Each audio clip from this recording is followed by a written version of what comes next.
Baptism తీసుకొని మళ్ళీ నన్ను సిద్ధపడేమో అని మీరు ప్రార్థన చేసుకోవాలమ్మా. నిన్న మనం చెప్పుకున్నాం, మనకున్న ఈ పరిశుద్ధత అయితే సరిపోదు. దయచేసి ప్రార్థన చేసుకుంటూ ఉండాలి. ప్రభు శరీరం, ప్రభు రక్తం మన చేతులకు వస్తున్నది, మనం తీసుకుంటున్నామంటే చాలా పరిశుద్ధమై ఉండాలి.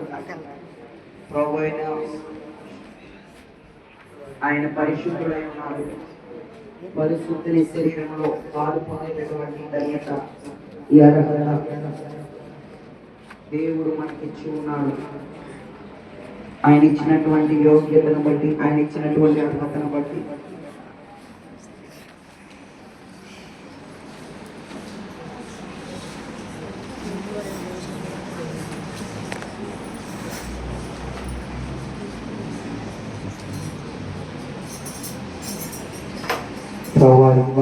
నేనేమైనా తెలిసి తెలియక మా ప్రార్థన చేయాలి. మీరు మౌనం ఉండే కుదరదు, దానికి మీరే బాధ్యులు.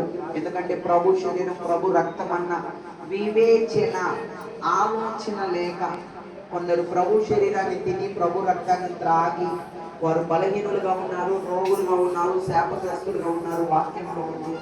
కాబట్టి మనం ప్రభు శరీరంలో మనం పాలు పొందుతున్నప్పుడు చాలా మనల్ని మనం పరీక్షించుకోవాలి, పరిశీలించుకోవాలి. మనల్ని మనం పరీక్షించుకోవాలి. ఏమైనా తెలిసి తెలియక ప్రార్థన చేయాలి. అమ్మ నోరు తెరవాలి, ప్రార్థన చేయాలి. అమ్మ పరిశుద్ధుడైనటువంటి ప్రభు శరీరం మన చేతికి వస్తూ ఉంది. ప్రభు రక్తంని మనం తీసుకొని పోతున్నాం. ఏ అపవిత్రత మనలో ఉన్నదో, ఏ అపవిత్రత మనలో ఉన్నదో, దేవునికి ఇష్టం లేనివి ఏవి మనలో ఉన్నాయో ఒకసారి మనం పరిశీలించుకోవాలి.